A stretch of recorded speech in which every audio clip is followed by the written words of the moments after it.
Hey, Randy. Yeah, mate. Ready to do this? Yep. Please, without further ado, welcome to the stage, the purple one, Randy!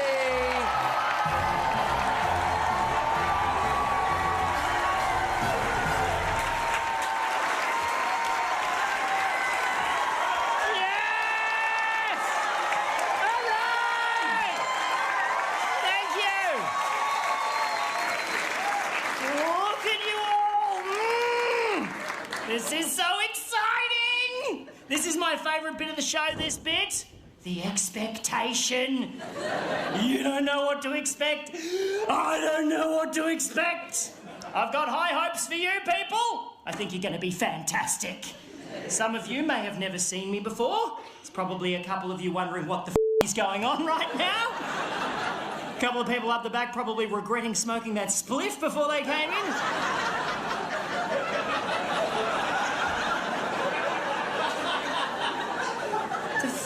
Is that? It's all right, just relax. Throughout the show, I'm probably going to walk from about here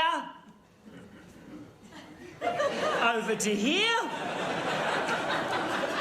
Any further than that, it's going to ruin the magic. All right? And this is pretty much what it's going to look like for the next 56 and a half minutes, so just adjust your eyeballs to this accordingly. It's pretty good. We did my tech rehearsal today and we set this lighting state and I was like, that looks good, that looks good. And Stu, my lighting guy back there, said, is that it? I was like, no, Stu, we can turn on the lamp as well, like this. Yes. So we did that just to justify Stu's certificate 4 in theatre production. Give it up for Stu! Up the back!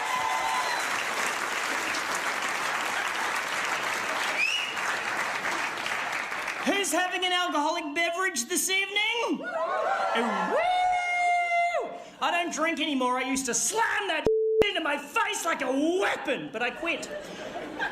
And nothing really changed, you know. I didn't notice too many differences between being sober and being a drinker until the first time I got pulled over by a cop and had to do a random breath test sober. Because my physical and emotional reaction was exactly the same as it had always been when I was a drinker, which was,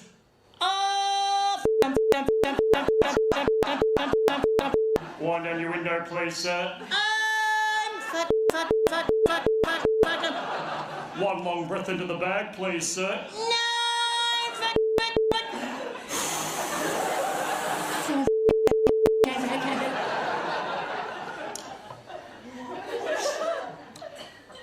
You're free to go, mate.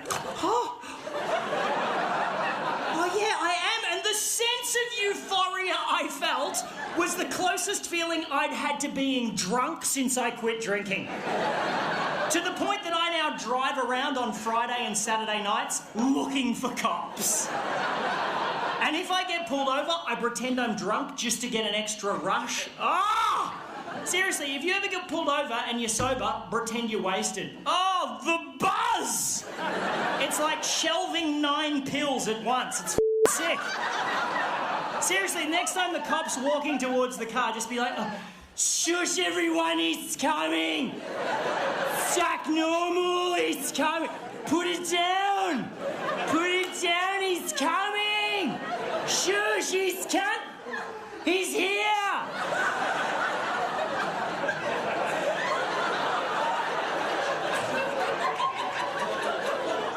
Wind down your window, please, sir. Yeah, I don't do that. I don't do that. I'm doing it!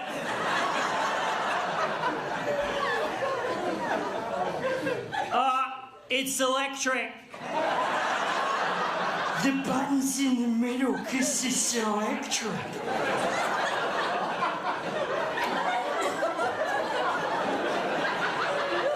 Have you had anything to drink tonight, sir? No, Ossifer, not on a Tuesday. It's a Friday. Not a Friday, mate.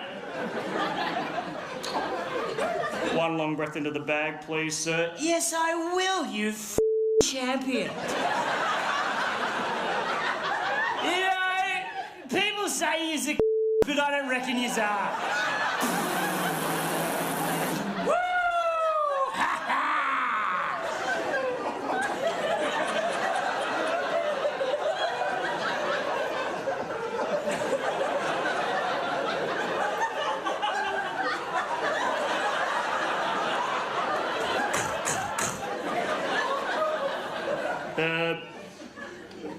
You're free to go? Yeah! Brrr, meep, meep.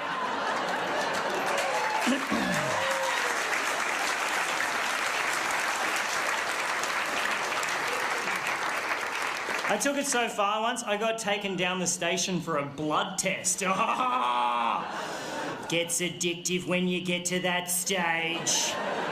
I've got track marks. It's out of control. Now, ladies and gentlemen, you're very close, aren't you? Hello! The reason we're here is because I wrote a book. Yes. Woo! Yeah, you can clap, but I'm concerned that it might be a bit. I don't know. It's weird. This is it here. I'm not sure if it's any good because I think I'm too close to it. You know, I can't tell anymore. I'm concerned that it might be like an ugly baby that I'm looking at through the eyes of a loving mother. And it's not until I take it out for a walk in its little pram and people start screaming in horror and crossing the street to avoid me that I'll realise I've made a piece of baby. There's nothing worse than a piece of baby, is there? It's like, who's this little guy? Your baby's a piece of But do I need to be told it's good to know that it's good? You know, that's how it goes with comedy. If I come up here and I tell a joke, you tell me by not laughing, and I stop telling that joke. But with a book, I won't know if until it's out there. Forever. Until I don't sell 1 million copies. Just wake up one morning surrounded by towering boxes of unsold books, featuring on an episode of Mentally Deranged Hoarders. We need to lay off hoarders, by the way. I think there's one too many television programs exposing the horrors of people that like collecting. It's their house, let them do it. No, we have to fix them. No, you don't. People are up. If they want to climb over a stack of cat-stained National Geographic magazines from the 1970s to get to the kettle, and let them. They like it.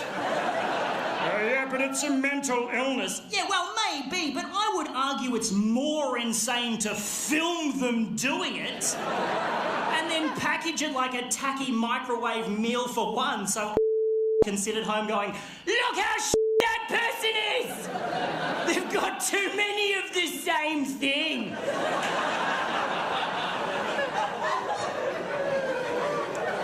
Who's more insane in that scenario, I ponder?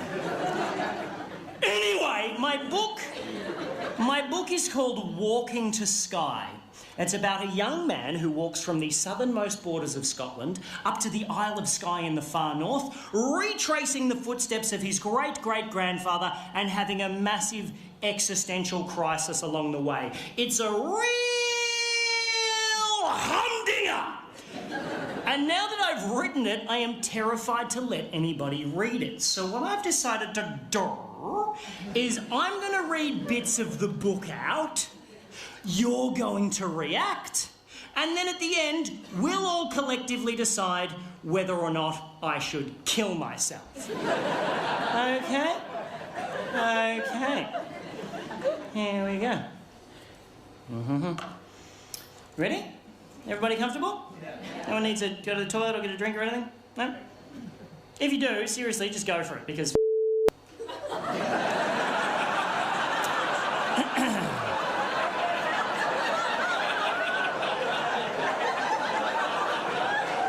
I'm not going to notice. Okay. Here we go. All right.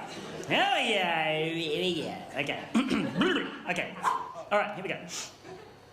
Walking to Skye, Chapter 1. Okay. Okay.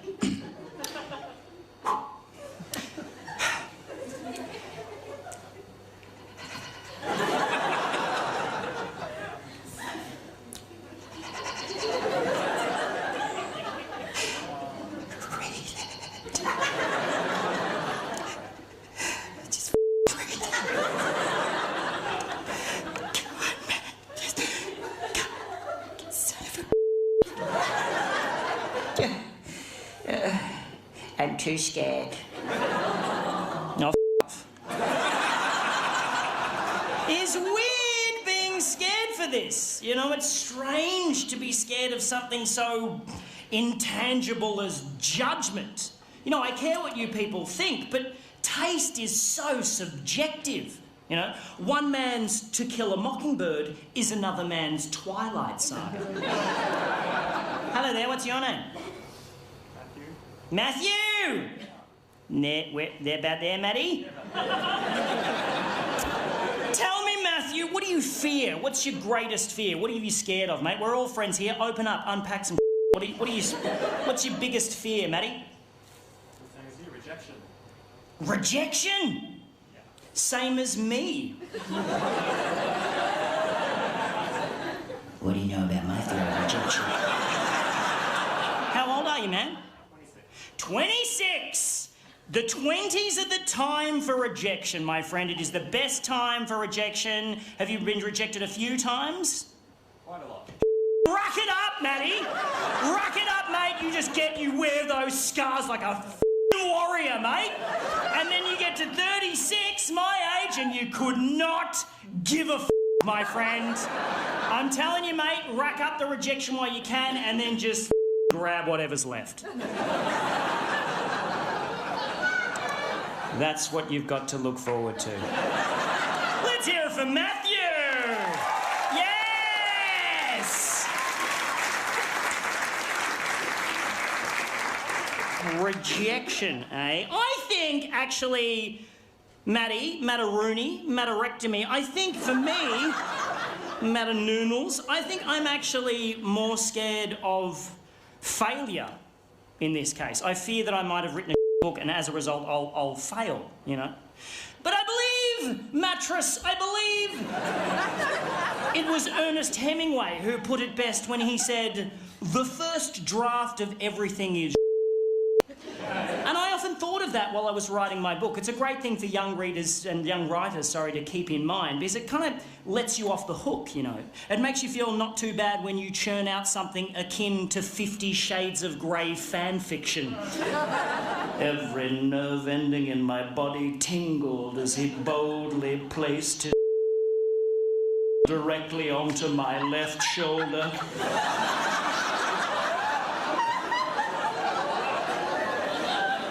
And whispered into my ear, "Tickets, please."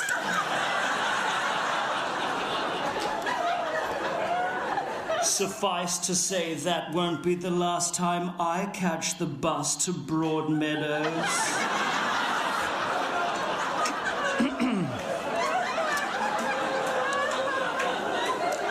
True story.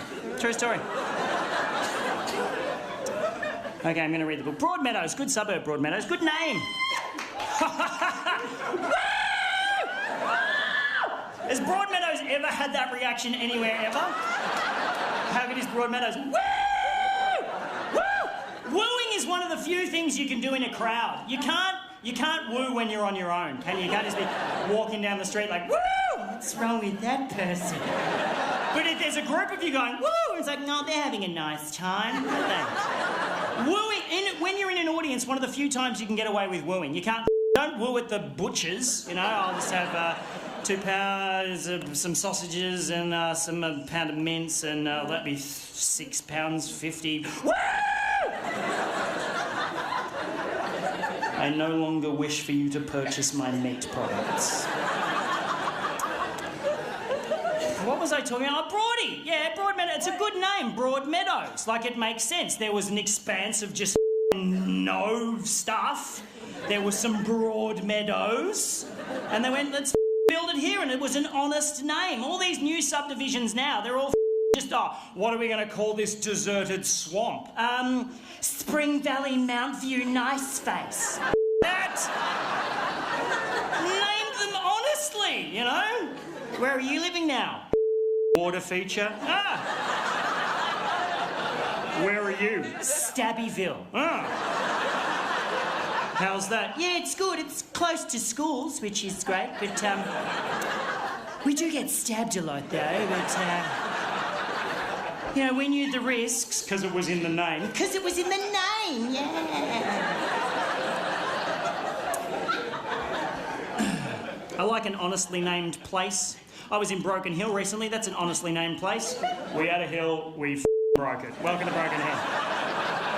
Actually, Broken Hill have gone one further. They've named all the streets in the centre of town after elements. Because it's a mining town, they went thematic with that. So you're walking down chloride and you hit the corner of bromide or oxide. I love that. That makes sense to me. I live in Collingwood. It'd be much easier to direct people to my house if I could send them to the corner of soy latte and hipster wet. They'd take out all the guesswork.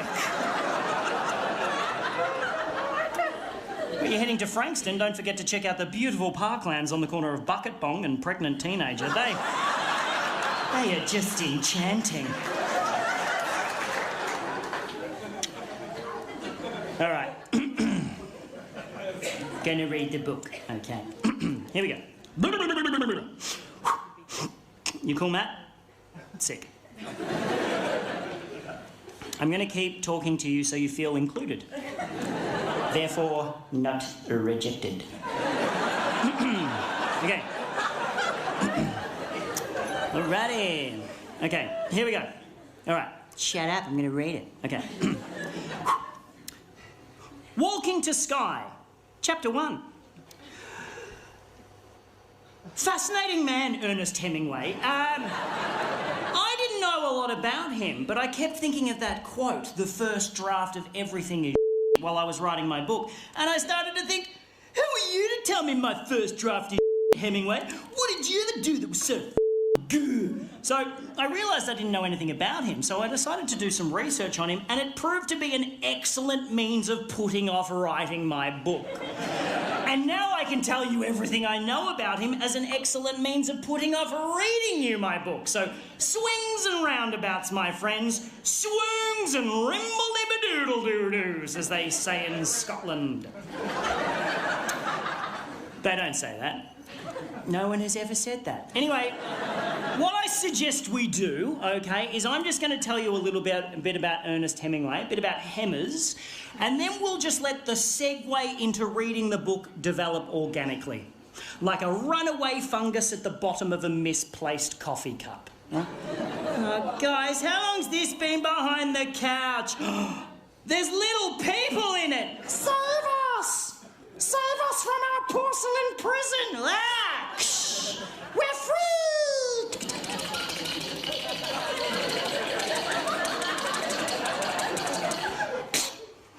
It's just for me, that bit. It's just for me. Okay. Okay, here we go, ladies and gentlemen. For the very first time, I would wager in all of your living memories, I now am proud to present to you the life and times of Ernest Miller Hemingway in approximately 3.5 minutes. Go! Born in Chicago in 1899, son of a physician and a musician, reasonably uneventful childhood, decided to study journalism. Enlisted with the Red Cross during World War I, got blown up in Milan and spent 6 months in hospital with severe shrapnel wounds in both legs. Fell in love with a nurse, they decided to get married. He came home to prepare, she stayed there and ditched him for an Italian soldier, which initiated a lifelong pattern of him rejecting women before they had a chance to reject him. Take note, Maddie. Got a job as a foreign correspondent, fell in love with his roommate's sister, married her and moved to Paris. They hung out with Gertrude Stein, they kicked it with Pablo Picasso. He started writing in earnest, no pun intended, moved to Toronto, had a kid, moved back to Paris, published a couple of books, cheated on his wife, got divorced, married the other woman, converted to Catholicism, cut his head open after pulling on a cord thinking he was flushing a toilet and instead ripped a skylight from the roof and smashed it onto his face. Moved to Kansas City, had another kid, his dad committed suicide, he shot a lot of bears for some reason. Had a car accident, had another kid, went to Africa to kill some wild animals and got dysentery, karma. Published another book, moved to Cuba, shot himself in the leg whilst aiming at a shark. Cheated on his wife, got divorced, married the other woman, published For Whom the Bell Tolls, sold 500,000 copies in a couple of months and got nominated for a Pulitzer Prize, cheated on his wife, got divorced, married the other woman, became the self-appointed leader of a band of village militia outside of Paris, and was subsequently brought up on charges for contravening the Geneva Convention and got away with it like a champion, got pneumonia, moved back to Cuba, and spent most of his spare time on his boat tracking Nazi U-boats with a machine gun and a pile of hand grenades. I am not making this up! Had a few more car accidents, 3 more concussions, got clawed while playing with a lion. Got depressed, drank, got fat, published a couple more books, went back to Africa to shoot some more wild animals, and barely survived 2 separate plane crashes in the space of 24 hours, winding up with a fractured skull, internal bleeding, cracked spine, ruptured liver, first-degree burns, and a paralysed sphincter muscle. Come on! Won a Nobel Prize, had a file opened on him by J. Edgar Hoover, left a bunch of in a safe in Cuba and moved to Idaho, paranoid that the feds were following him, which they were because he spent most of the 1940s working for the KGB. Again, not making this up. Suffered from hepatitis, nephritis, hypertension, hemochromatosis, anemia, and impotence. Karma. Got committed, received way too much electroconvulsive therapy and came out all up, started hinting at suicide, so immediately got recommitted, received another couple of months' worth of electroconvulsive therapy, got released, put both barrels of his favourite 12-gauge shotgun into his mouth, and blew his head off. What a guy!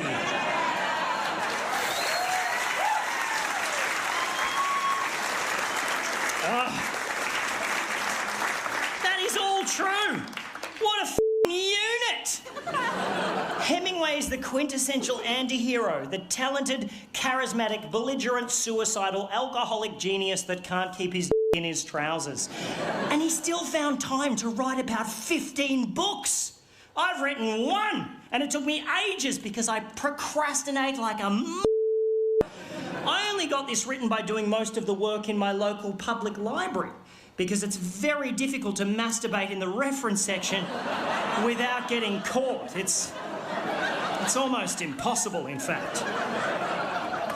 Almost.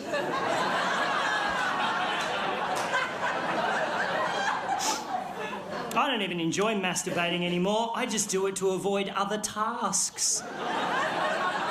And if it's something I really don't want to do, I can seriously just go back-to-back wanks. Just till it's painful. Like, nah! Like, hurty, like, no!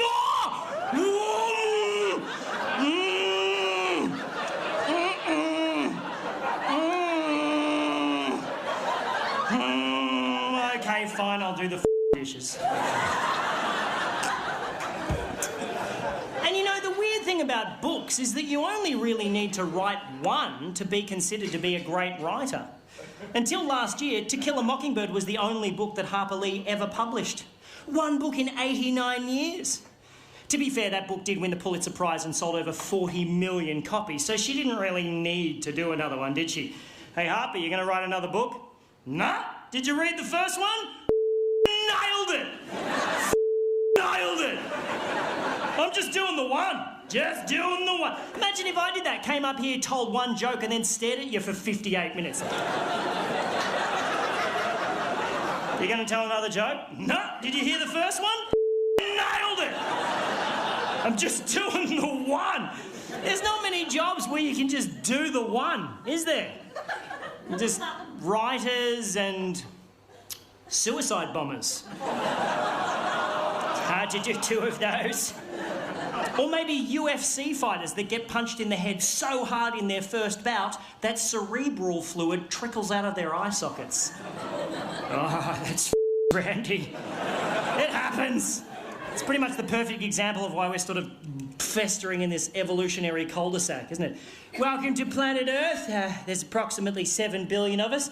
As you can see, there's quite a few of us that don't have any clean drinking water. Oh, here's a large group of us that get paid millions of dollars to knee each other in the face. So, obviously still ironing out a few of the kinks.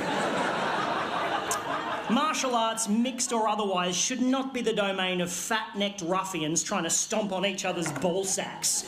Just as yoga should not be taught by 22-year-old gym instructors that did a one-week yoga retreat in Bali and now get around in low-slung fisherman pants with a bindi and a plait talking about mindfulness like they've ever had any life experience at all.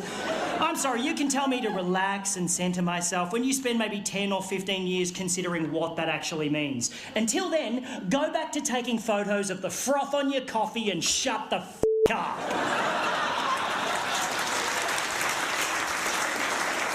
And I'm torn because I do yoga. I buy organic vegetables. I blindly sign internet petitions without reading the fine print, give myself a good old pat on the back and return to downloading hardcore. I'm trying to be a good Buddhist, I'm trying.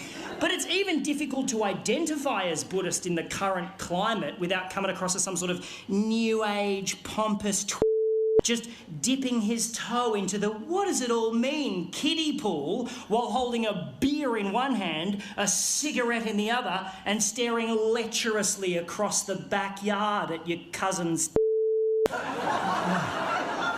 Geez, Tamara's grown up since last Christmas, hasn't she? And I mean, Buddha was just a dude who found enlightenment sometime around the 5th century, and he decided to stick around and talk about it, you know? But he made it clear that everything's optional, I guess. You know, here's the thing I've discovered. I think it's pretty nifty, but you can find your own way through it. He was kind of like a benevolent woodwork teacher, just overseeing the workshop, but allowing his students to discover for themselves which machine is most likely to cut their head off.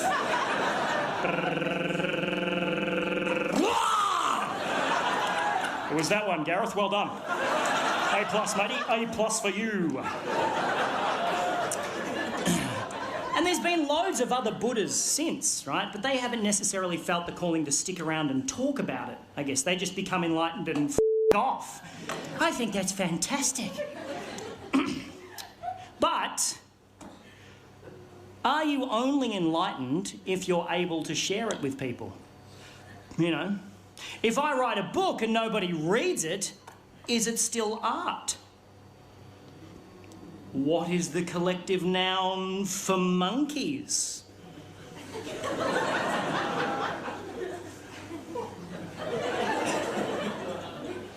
Seriously, does anybody know what it is? I was trying to think of it all day. Anybody? What? Gang? Gang of monkeys. Come and join my gang of monkeys. We're a little gang of monkeys. It's not gang. Anybody else? If you come up with something stupid, I'll sing a dumb song about it. What else? What is it? Oh, you people are Does anybody know what it is? It's not barrel, by the way. It's troop. What did you say, gang? What's your name? Who said gang? Where are you? Victoria! How are you, Victoria? Great. Thanks for coming to my show. Hey, Victoria, riddle me this, my sister. Have you read Go Set a Watchman, Harper Lee's new book? No. No. Has anybody read it? Half. Half. That is the best book review ever. I read half. Has anybody read To Kill a Mockingbird? Yeah. Yes, we read it at school. F*** off. For those of you who haven't, if you don't know what I'm talking about, Go Set a Watchman was the Harper Lee book that came out last year, right? And if you don't know the backstory, all right, I'll just fill you in. Victoria, listen up. Basically, Harper Lee, right? So Harper Lee, she had a stroke in 2007, and until she died earlier this year, she was in like assisted care. She was in a wheelchair, she was deaf and she was blind. And her sister Alice had been taking care of all of her affairs until Alice died in 2014 at the age of 103, like a boss. Anyway, before Alice died, she was pretty much the last line of defence between Harper and this lawyer that had just sort of been loitering in the wings, right? And when Alice died, this lawyer just happened to discover the manuscript for Go Set a Watchman in the locked safety deposit box in an obscure vault in a random bank where it had been busy minding its own business for the last 56 and a half years. And according to the lawyer, Harper was delighted that the manuscript was discovered and suddenly reversed her lifelong vow to never, ever, ever publish another book ever, ever again, particularly not Go Set a Watchman, which she actually wrote before To Kill a Mockingbird and didn't think was very good. Other people think that maybe the lawyer was attempting to get filthy rich by brutally fist an 89-year-old stroke victim. But the question is...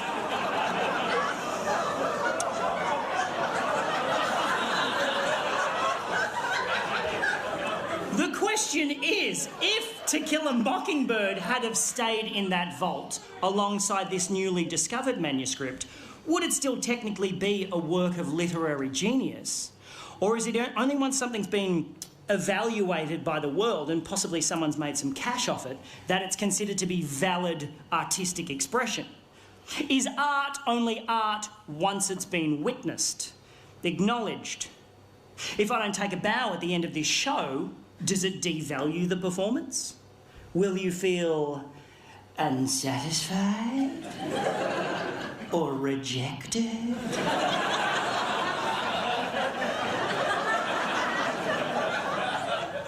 I recently read that book, The Pleasures and Sorrows of Work, by Alain de Botton, and in it he says, we might consider art as anything which pushes our thoughts in important yet neglected directions. Now, I'd like to consider what I do artistic expression, but that sort of poses the question, do people really need their thoughts pushed in the direction of old ladies being brutally fist? Is that my artistic legacy? Is that what I'm going to leave behind? You know, oh, Randy, he was the old lady fisting guy, wasn't he? Yeah, very droll, yeah. Because Ernest Hemingway is remembered more for his literary talents than for being an insufferable with a penchant for killing and cheating on his multiple wives. Does his artistic legacy outshine his tactless and unfortunate personal life? Is it better to be a mindful human that leaves no palpable remnants of artistry behind, or a violently unlikable sexual deviant that handfuls of heartbreakingly beautiful sonnets and sonatas out of his before brunch? Because it's the image of the tortured, self-destructive artist that prevails 9 times out of 10. Amy Winehouse was just a girl that wanted to sing some songs. Do you know what I mean? So, should I just keep my mouth shut and try to navigate towards enlightenment, leaving behind an intangible trail of good deeds? Or do I dive deeper and deeper into the inky black ocean of self-destruction and self-indulgence until I nail my chosen art form, leaving an echo for the eternal wonderment of countless future generations that will just breeze over my personality?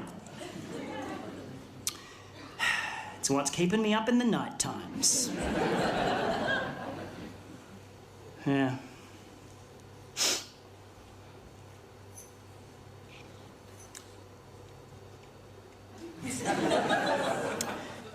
You know, from the moment we're born, we become less than human.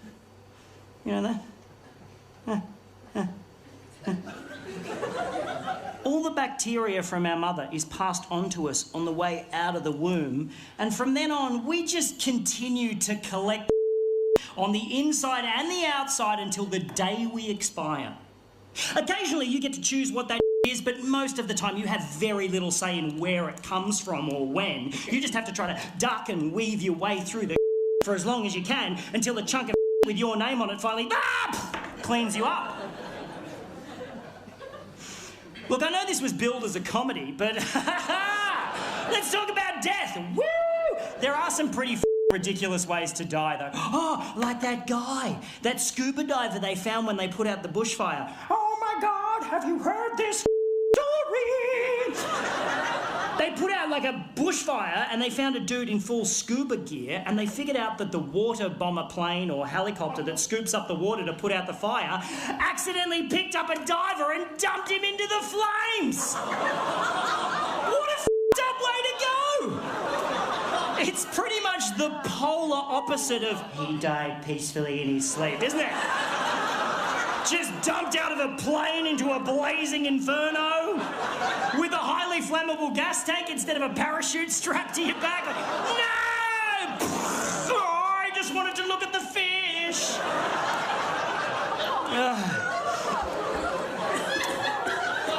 What do you say to his family? At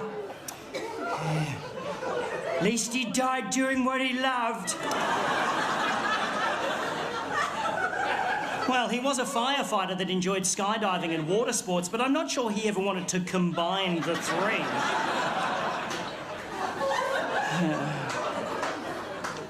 That's better, isn't it? Tell more jokes, you little purple f***. I heard a good joke the other day. How do you know if a hippie has been to your house? They're still there. How do you know if someone's vegan? They'll tell you, yes. I'm vegan. I initially became vegan for environmental and ethical reasons, and now I just do it to give people the at dinner parties. Like, get it away, I can't eat that. Meat's murder. Stop having fun, everyone! It's a funny conversation, the vegan one. You bring it up and people just go, shut up, head. But it's funny. Because you know you don't actually need to eat meat. You don't need it. Nobody actually needs it. Unless you're on hemodialysis and you have to inhale a rare porterhouse steak every 3 hours to stop your kidneys packing in. You don't actually need it.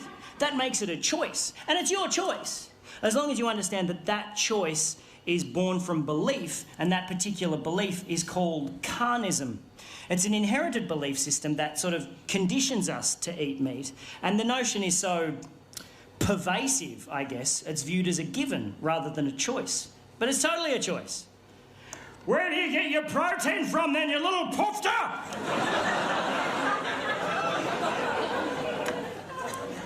Peas. It's crazy. And I know it's easy to just lump veganism in with all the other food allergies and just go, they're the annoying head that don't eat the good stuff. Which I get, I totally get. We're having Christmas at my house this year, right? 3 months out, my cousin calls me to discuss her son, my cousin's son, which makes him someone I couldn't give a f*** about. Anyway, she calls me up. The first thing she says, she doesn't even say hello. The first thing she says is, Brayden can't have blue. What the f***? Brayden can't eat blue foods. Apparently this kid, if he eats anything with a blue food preservative in it, he just taps out. That is bull. Firstly, don't call your kid Brayden.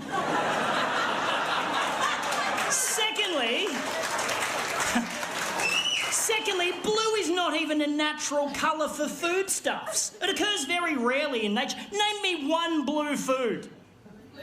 Blueberries are purple! I'm talking about Mentos blue, like 7-Eleven slushy blue. What flavour is that? Highlighter?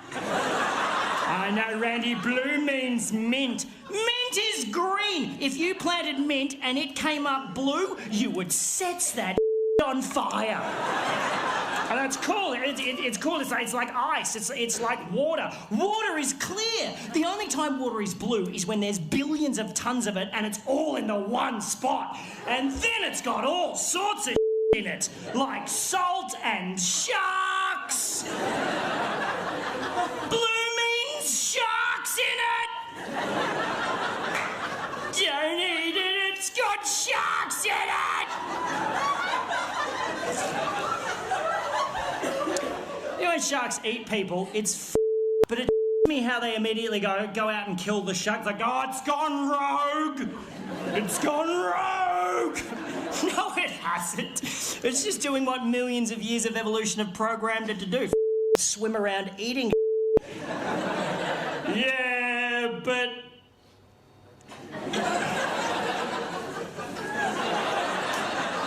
It came into our bit. This bit's our bit of the ocean. What? No, see that bit there? That big wet bit? That's its bit. This bit here, all of this dry bit here that you're standing on with your legs that have evolved to stand on the dry bit, that's your bit. You go into its bit, you're gonna get bit. That's the lesson. Testify.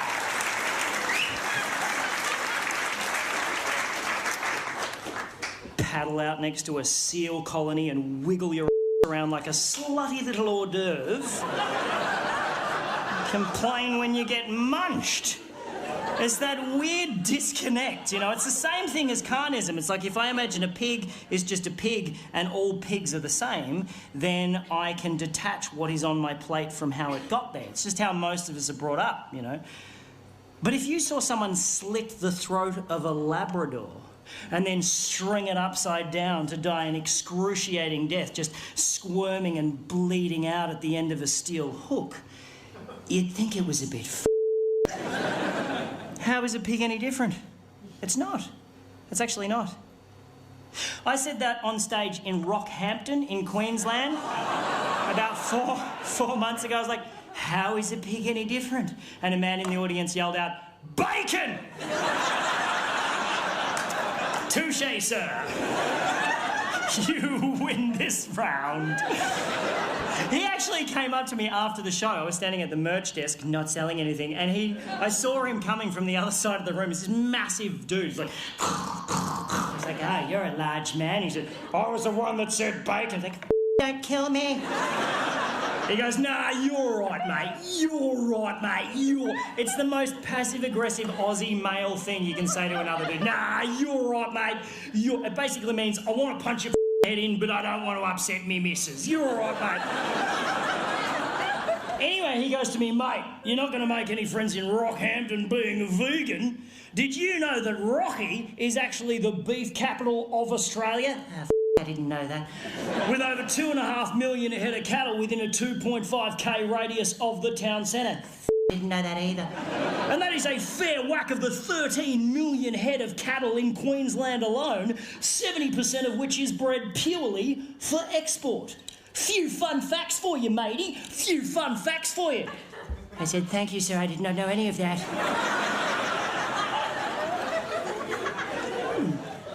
Did you know that globally, cows produce 38% more greenhouse gas than every single car, truck, bus, boat, train and plane combined each year? That breeding animals for food uses up 1/3 of the planet's fresh water, takes up 45% of the Earth's surface, and is responsible for a whopping 91% of Amazon destruction, making it the #1 leading cause of species extinction, resource consumption, and environmental degradation, destroying the planet on a daily basis. Few fun facts for you, matey! Few fun facts for ya! Now, I'm aware this is in danger of becoming a TED Talk at this point. Jeez, there's a lot of statistics. Is there going to be a test? That's right, it's fine. So I'll read the book, all right? I'll read the book. I'm not forcing my opinions on you. I'm merely saying them with a microphone. You're paying for it. Lock the doors! No, seriously. Okay, here we go. All right, I'm going to read the book. You know we've got McDonald's home delivery now? Does anyone do that? You do? You get it delivered to you. You know you can already get it in your car. You can get it without getting out of your car. But what McDonald's have now done is they've removed the grueling walk from the front door to the car, so you no longer have to do that humiliating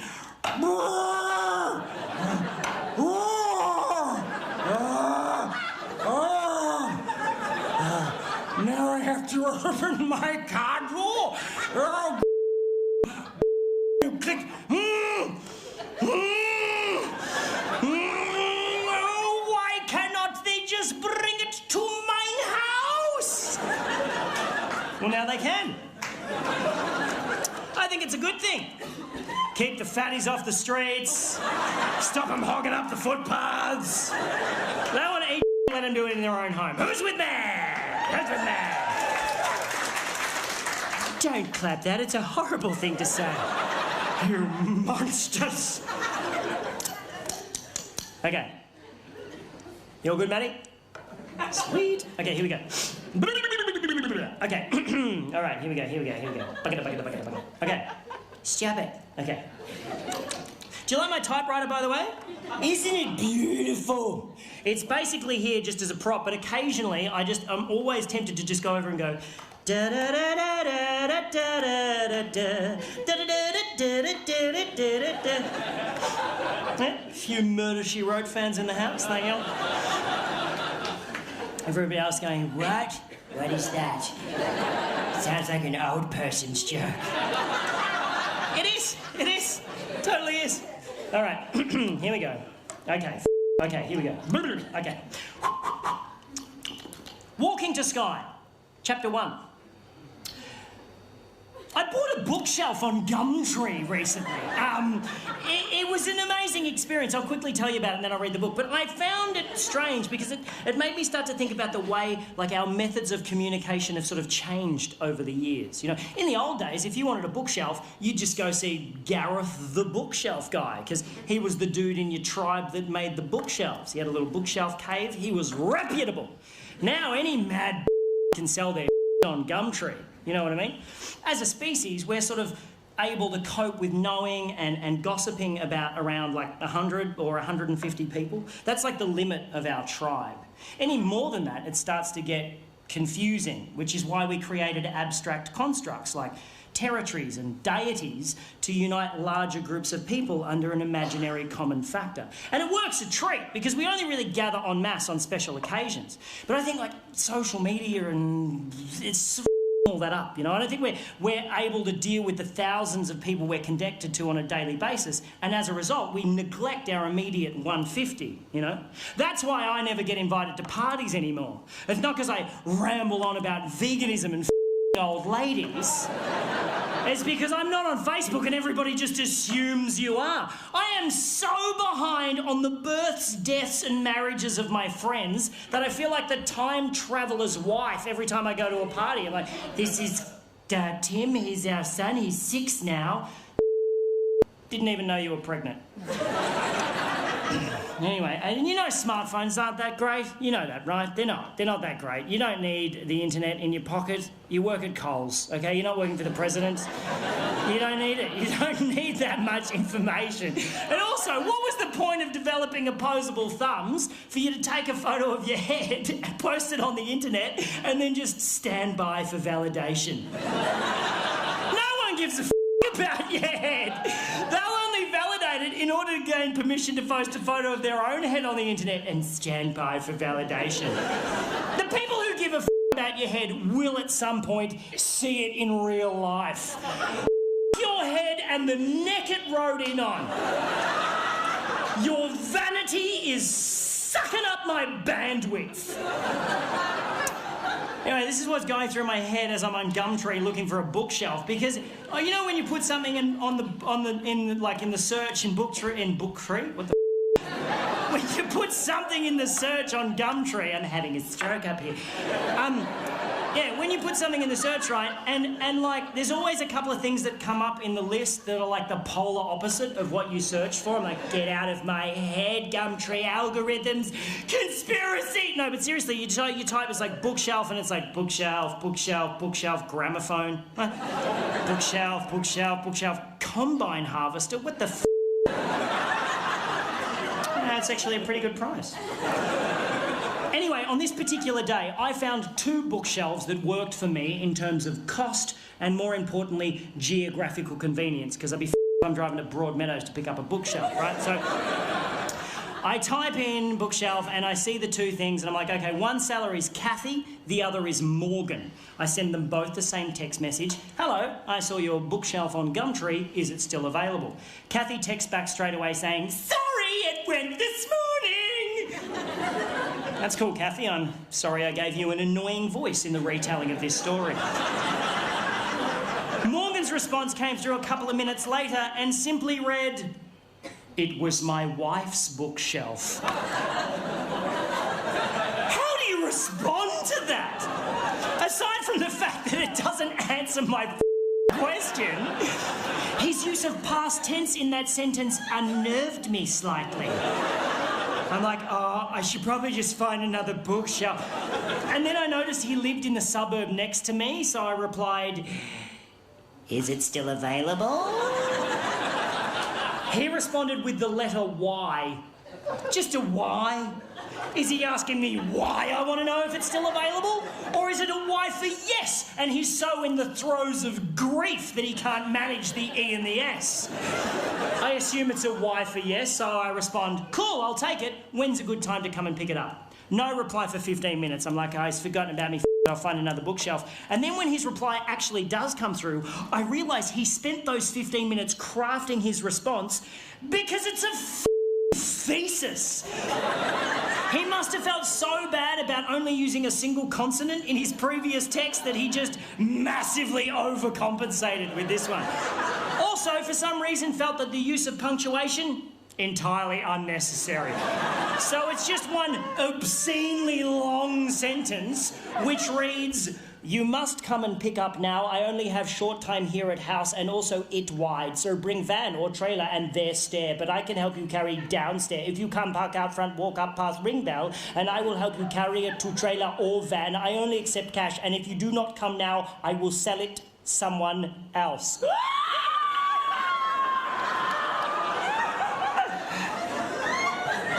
Again, I'm thinking, oh, I should just find another bookshelf at this point. But now I am fascinated by Morgan and I simply must meet the man. So I drive over to his house. Oh, before I left, I sent him a message saying, "Cool, I'll be there in 10 minutes. He replied, "Okay," but spelled it O-K-A-Y, which just fascinated me more that he'll use 4 letters to spell a 2-letter word, but only 1 letter to spell a 3-letter word. Morgan is off the chain!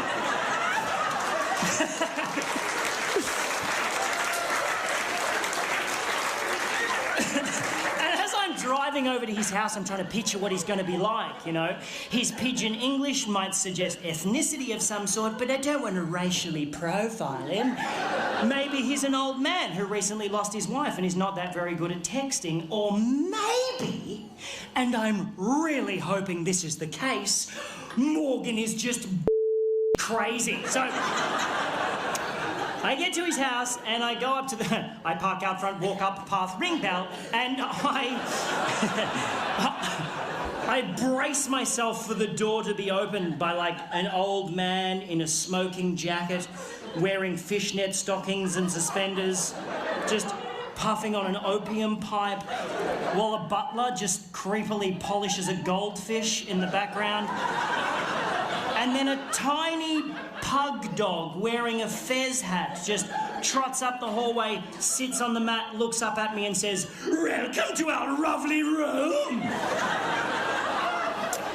And then the door opens and I am thoroughly disappointed. Before me stands an average Caucasian male in his mid-30s, dressed casually, hipster chic, stubble, glasses with designer frames, expensive watch. I immediately think architect, but the house is too cheesy for that. It's like a double-story doll's house with bay windows. But definitely a designer of some kind, maybe a graphic designer. He's too skinny for manual labour. He's too hip for the public sector. But this can't be Morgan. Because Morgan's text messages would suggest that he's not that technically savvy. And then the man standing in front of me says, "Hello, my name's Morgan." And the plot thickens! He invites me in, shakes my hand, closes the door, and 20 minutes later, I will be witnessing Morgan perform some of the most aggressive acts of violence I've ever seen in my life. And I will be speeding away in my car, bleeding from the face. Here's how this went down.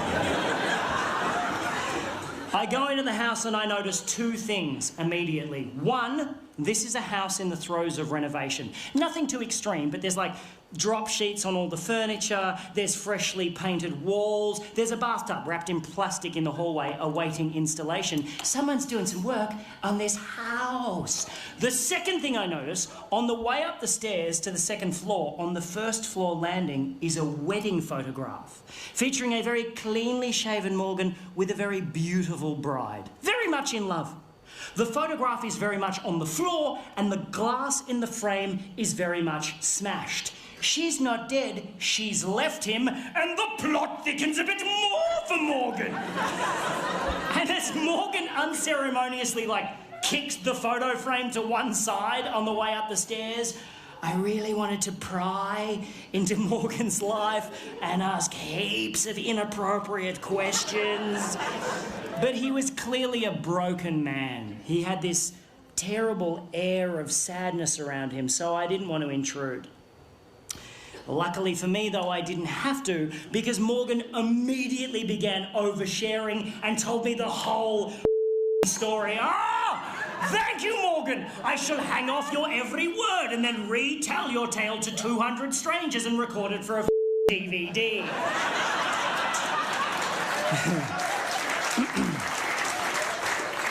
He is a graphic designer, yes, and he's really good at it. He does massive rebranding campaigns for large corporations. He gets flown all over the world doing this, right?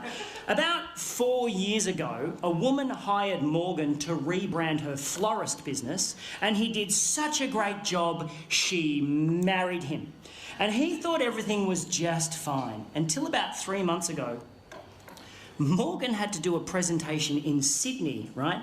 But he was on his way home from overseas and he got stuck in Dubai due to a flight cancellation. So rather than cancel the meeting, Morgan suggested to these businessmen in Sydney that they do a Skype chat because he's so technologically savvy despite his baffling text message style.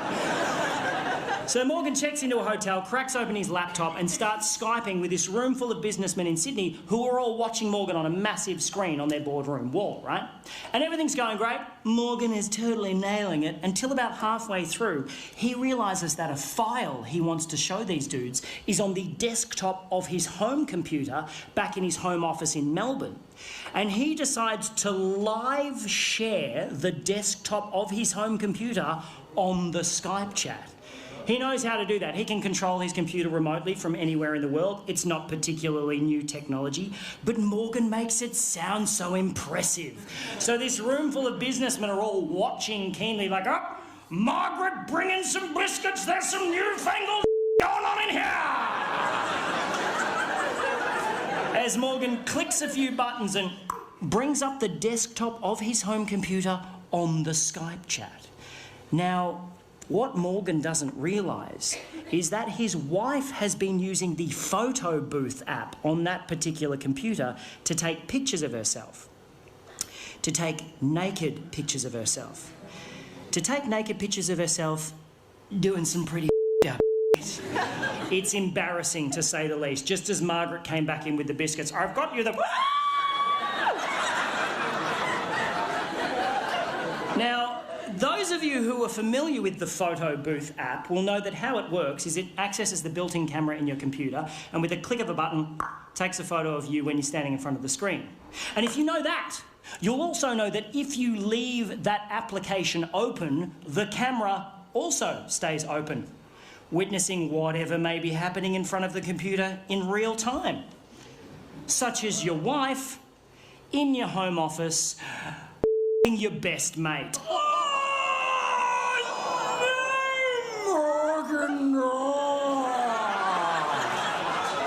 Morgan then goes on to tell me she's keeping the house, his former best mate is moving in, and while they're out for the day happily shopping for fittings, Morgan must suffer the indignity of moving his out and selling the stuff they don't want on Gumtree to this guy.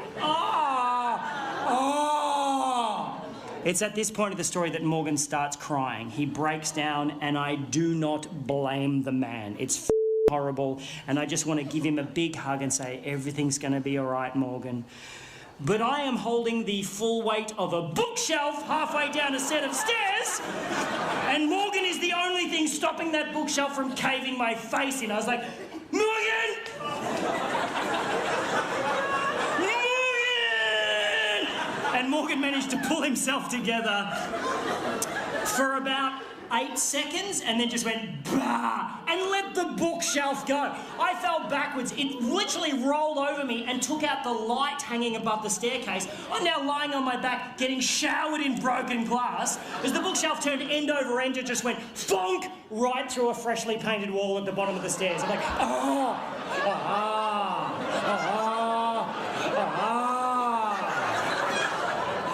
I've got a tiny cut on my forehead which is just blood for some reason. Apart from that, I'm fine. Morgan, however, he's not fine. Morgan is the opposite of fine. Something happened when the bookshelf lodged itself in the wall and his sadness just went away in a second and he started himself laughing. Hysterical. And he had the creepiest laugh I've ever heard in my life. I'm standing going, this is weird, and he's going like some sort of demonically possessed baritone kookaburra. It's like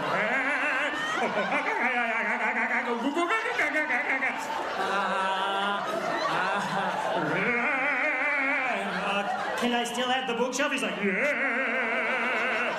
we extracted from the wall. The bookshelf, incidentally, showing no sign of having just rolled down a staircase and smashed through a wall. We carried it out to my car. We had to stop about 6 times because Morgan was like, hang on a minute. We got it to my car, put it on the trailer, and Morgan was in such a great mood, he let me have the bookshelf for free. Oh!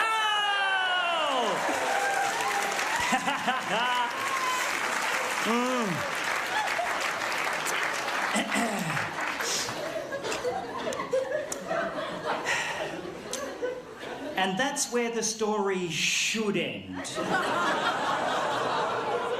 But there was something about the bookshelf going through the wall that flipped a switch in Morgan's head, and he is now hungry for more destruction. So as I started tying the bookshelf down to my trailer, Morgan just strolls over to like an upright mailbox on the front lawn and just starts trying to wrench it out of the ground, just really putting his back into it. Like, I'm like, you okay, buddy? He's like, yep. He pulls it out of the ground, whereupon he wields it like a battle axe and just starts smashing up the front garden, just beheading the daisies, up the lavender. I'm like, oh, hey Morgan, maybe you want to stop and think about that. And he wheeled around and looked at me like Jack Nicholson chasing Shelley Duvall up the stairs in The Shining and said, why don't you mind your own business? Yep, cool man, yep. Now, I like tying knots. I'm quite good at tying knots. If I tie something down, I take my time because I want it to stay there. But as Morgan nonchalantly strolled up the driveway, rolled up the garage door, and put the mailbox through the windscreen of an Audi, I must admit, I kind of rushed my knot tying job. I got in the car, I'm about to drive off. I'm like looking at the house going, I'm sure he'll be fine. And then an armchair smashed out of an upstairs window and just went doink, doink, doink, doink down the front lawn. I was like, what's my duty of care in this situation? I didn't want to call the cops on him. I didn't want him to trash the house. I'm like, I'm going to have to talk to Morgan. So I got out, I walked up the driveway, myself. You know when someone does something really violent and you're just like, we're not supposed to do like that. Yucky, just yucky feeling in my tum-tum, and I'm standing there in the garage, and there's like an adjoining door in the garage that leads into the house. I can see in through the door into the house, up the staircase. It's like a wooden staircase, and I'm standing in the garage just going, Morgan! Like I was calling a cat for its dinner. Like, Morgan! Moggy, moggy, moggy, moggy, moggy! And then I notice a small trickle of water start to come from the top step. And then a little bit more water, and then quite a lot of water. Just down the stairs like a water feature. I'm like, that can't be right. And then Morgan appeared on the top step holding a hammer like this. Bah! I was like, wow! He's like, "Brr." Starts running at me, wielding the hammer, going, "Brr." I'm like, oh no, man, I just wanted to buy a bookshelf. He's like, "Brr." Brr. Runs straight past me. I'm like, where are you going? He's like, "Brr." Made a beeline for my car. I'm like, no, man, stop. He's like, "Brr." Stop it, just stop. He spins around and goes, I just checked my phone. She texted me 15 minutes ago saying she'll be here in 15 minutes. We gotta go! And gets into my car. Man. I run down the lawn, get in the driver's seat. I'm like, what was with the water? He goes, oh, I put plugs in all of the sinks and turned all the taps on. I'm like, oh, that's He's like, just drive. I was like, nah. I took off so quick, rounded the corner at the end of his street, and the bookshelf just went, boosh, and exploded against the guardrail. Just exploded in a shower of badly tied knots and broken dreams. So me and Morgan just left it there, like a little breadcrumb for his ex-wife to find on the way home to her destroyed gingerbread house. I dropped Morgan at a train station. I have never seen him again. And that, my friends, is why I no longer shop on Gumtree. Thank you very much. Thank you very much.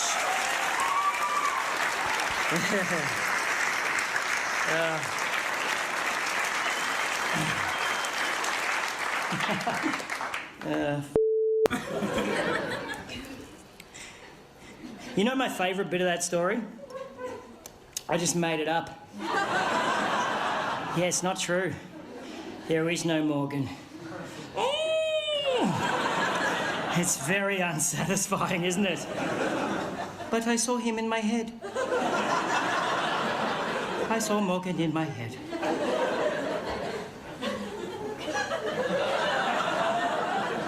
Why is it we can feel so robbed when someone tells us a story we just heard isn't true, and yet so satisfied at the end of a fictional novel? Huh? I don't know. You know the other great thing about that story? First draft. You, Hemingway!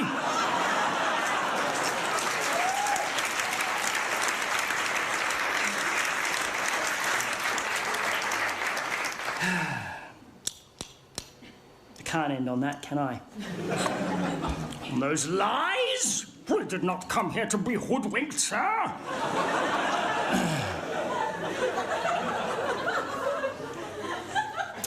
The truth, eh? The truth is, I'm not an exceptional person, you know? Nothing interesting really ever happens to me. I'm massively flawed, and I think I'm quite forgettable, if I'm being 100% honest. And this isn't the bit at the end of the show where I get on the cross, I'm like, love me on the way out the door. It's not that. It's just that I don't think, like, on a scale of 1 to memorable, I'm not that memorable. Not on, like, the Morgan sort of scale. Not on the Ernest Hemingway scale, certainly, you know. But if I tell a great story, maybe people will remember that instead. Remember the card trick and just pretend that they don't know how it's done, you know? But must we leave a legacy? Must we make an impact? Do we have to leave a footprint? Is it okay to just settle? Seek safety? Nest, you know? Or must we constantly shake our lives up, or suffer the indiscriminate cruelty of having it shaken against our will? Must we try to carve a path through the tall grass, feeling as though no one has ever felt how we feel? Terrified at what may be lurking low in the grass on either side of us, but just pressing ever onwards with that Paleolithic instinct deep within our chromosomes that the only way is forward, that you have to keep going, that eventually you'll stumble upon the edge of the field, hitch a ride from a passing car, and meet up with the rest of the gang for tea and sandwiches at the old town hall.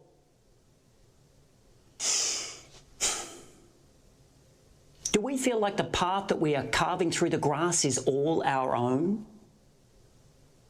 Only to finally float above the field with the sweet relief of expiration and realise that the field is insignificantly minuscule in size, and that there's only one path through the grass, the exact same one that every human has trod before us and will ever after, just stumbling blindly along a tiny hyphen between the words birth and death. And when reduced to that level of crisp simplicity, fear cannot exist. So,